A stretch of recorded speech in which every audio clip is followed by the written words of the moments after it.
5:15. Don't know how well you're going to see me. We're on our way to the airport. From my point of view, that's well enough in the dark. Yeah, on the way to the airport. So we're quite excited, aren't we? We're very excited. So it's very rare to see nobody around in Portugal. Hello, buddy. Hey.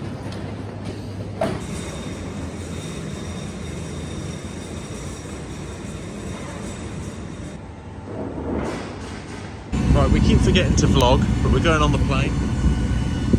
There's J-Dog. As we keep forgetting, we're on Ryanair.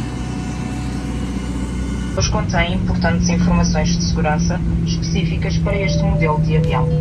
É isso.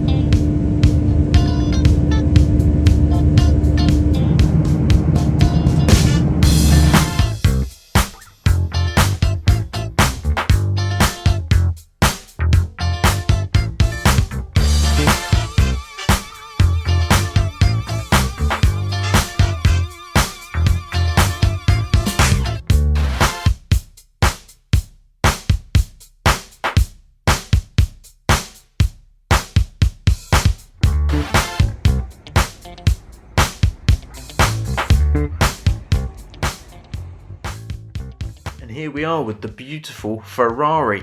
Now let's get it out of the way and look at the main event. We're here. Wow. There she is. Looking good. Looking clean and tidy. Gotta say. For something as old, it looks immaculate. It looks spotless. Well, let's go in and meet the main man. Right, we've done the deal on a Mercedes B-Class, so it's an odd one. It's a weird old man's car, but with a 200 horsepower, 2-litre petrol turbo engine. And for Portugal, we think we've got quite a good price. So we've had to come up to Porto to get it, which is a fair trip from the Algarve. But as you can see, it's pretty spotless. The thing that I liked is full Mercedes history, and that's very rare in Portugal. So it's got a couple of little scuffs here and there, but what do you expect for a, was it 15-year-old car? This is the rare part. The B200 and the turbo. Yeah. And the 20s. So we've taken it for a little test drive, and it goes very well. It goes better than it should. It goes better than it should. It's very solid. It's a sort of car I quite like because it's very upright, good visibility, different. Yeah. Different. We've never driven a car with a C. Well, that's a lie. I have driven a car with a CVT, but this has got a CVT, but it's also got paddle shifts. So it can fake gears, can't it? And the only thing that we haven't worked out yet, we've looked at a few that apparently they self-park, but we haven't really gone anywhere yet to find that out. So we'll discover that on our trip home. So we're now we're in a place called Viseu. Viseu, yeah. I'll write the name on the screen, but yeah, which is just south of Porto, yeah. Porto. So we've got a 5-hour trip back to the Algarve. We might slip some more of this in. I mean, personally, I need a full English fry-up because I don't get up at 4 o'clock in the morning normally, and I'm starving. I'm going to get your first driving impressions. You've done the first stint. We're looking for the old motorway services for some tucker. And let's get your first thoughts from an Abarth driver who doesn't like old man cars. Well, other than the fact this goes really, really well, it's a really fast car. Surprisingly, obviously a lot of people might say 7 seconds isn't fast to 60. That's as quick as my Abarth, so I think it's quick. Other than that, the driving is, as you can see, I'm 6'2". I've got mainly legs, no body, and it's very difficult for me to get set up in a car. And this has a really, really long steering adjustment. I can pull it right the way out. It's not even at the maximum. I can get my legs pretty far back. I could go further back if I wanted. My arms are in a great position, and the seat is awesome. Look at that. Show them that. Look at that. That's like that's like some sort of fighter jet style buttons. And I can do all the lumbar in my back. And like I said, Dad, I can't really fault it at the moment. I can't find anything that I don't like. It takes the bumps really well. It's really quiet. Well, we're doing this at motorway speeds on what I would call a rougher bit of road. Yeah, it's not a great bit of road. I should have got the camera out on that other bit, which was as smooth as silk, but this one is just sort of being slightly dug up and isn't super smooth, and there's some fairly wavy sections, but normally if we go any faster, here's one, and there's loads of black tyre marks there where cars are jumping. But we're at full-on motorway speed.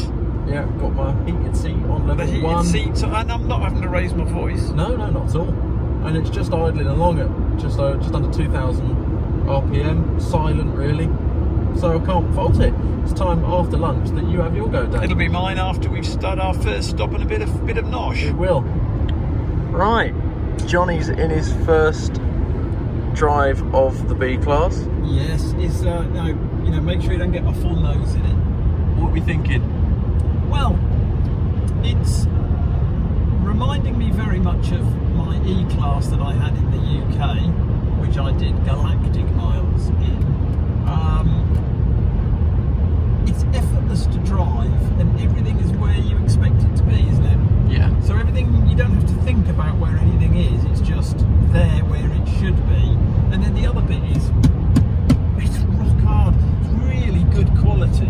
Everything in here feels good quality, and I wasn't expecting that, particularly this fabric on the door. I'm absolutely strange what tickles your fancy, but I'm loving it. Plus, arm, steering wheel, arm, steering wheel, arm, steering wheel. It's just exceptionally comfortable. Right then, everyone, we are currently level with Lisbon, so halfway, well actually over halfway down, and got ourselves some cakes. See here, got them on, and we'll show you Dad. That's what I've got to deal with. There he is. So he's waiting for the coffees. You can see there, this is a bola de balloon, Portuguese delicacy apparently, something they have on the beaches all the time. And Dad's got a cherry muffin or something like that. And 2 Maya Delights. Oh, look at those bad boys. Very nice. Right, see you in a bit. So we've gone through a bit of rain, gone through a bit of wind, and the old man is now he's taking it just a little bit, if you can see me, I don't know. I'm just taking a little bit of chilling time in the back. I'm chauffeur as of now. We've still got 2 hours remaining. It's been an effortless trip. Yeah. We've just stopped for cuppa and cakes, as you'll have seen. And we've just found out it's got a baby seat thingy, booster seat, built-in booster seat in the back. It has. Cruise control's back on, and we're munching the miles. And so we've done, what have we done? We've done 300 kilometres. And what's the average litres per doofer? Well, I did just thrash it off the slip road there, so it might have gone down. Hang on. Yes, you did just thrash it off the slip road. Oh no, hang on, I'm doing a U here. Hang on. Hang on. We're averaging 8.4 litres per 100 clicks, so about the same as my Bath. That's about, I'll put it up there, I think it's 35-ish miles to the gallon. Something like that. Oh, it's strangely gone up a lot, because we were, I suppose, just before we got on the motorway, we did 100 on a dual carriageway where the speed was limit was 100 kilometres an hour, and it was doing 7, wasn't it? It prefers the 60 mile an hour, 100 kilometre an hour range, but for serious motorway munching, we've used just over a third of a tank, so it's not too bad really. But yeah, we should get home on this tank full. Well, no, I was expecting to be more than a tank, so that's good stuff. Yeah, we will report live when we're back at the and we haven't opened the sunroof, and that is one complicated looking bit of sunroof. And it's a little bit busy. It is. Oh, remember the M25? Ah.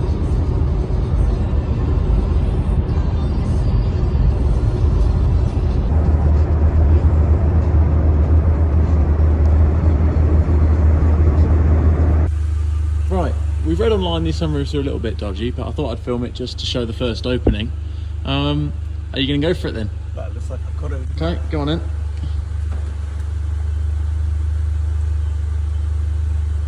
Well, that's interesting, so you can just have a bit of air. Okay, just one.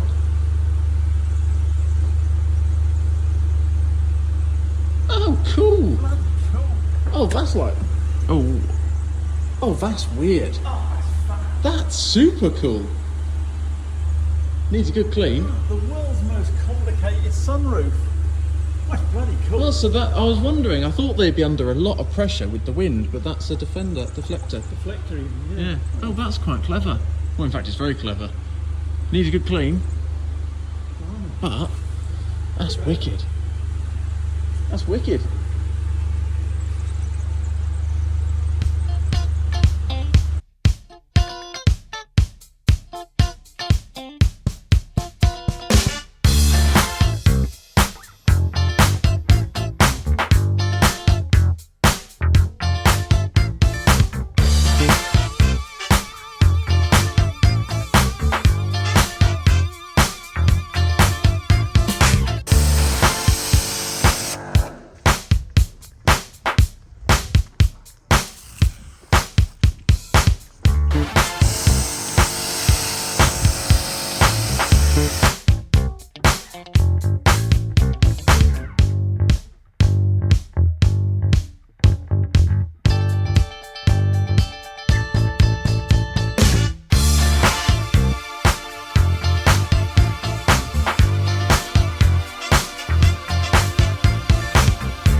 Well, that's it. In the sunny Algarve, as you can see. In the t-shirts. Now, lovely and clean is Bertie B, and what a trip back. Awesome. It was fantastic motor car. 625-ish kilometres, 1 tank of petrol, still some in it. Not bad at all, can't argue with that. Not bad. Dead comfy. I mean, we've been cooing about it all video, but you can't not. The longer we had it, the longer we drove, the more we liked it. So what we'll do next, I think, is give you a walk around of it. So like and subscribe, and we'll take you through some weird features this car's got. And I think if you're in the market for a family car, this is the one. You'll like this. So stay tuned, and more to come on the B-Class. Hope you enjoyed it. It Yes. was an interesting one, and sorry for the clickbait at the beginning. I wonder who will fall for that. No one, probably. Someone might. One day I'll change all of my wicked ways, and happiness will start to make sense. Happiness will start to make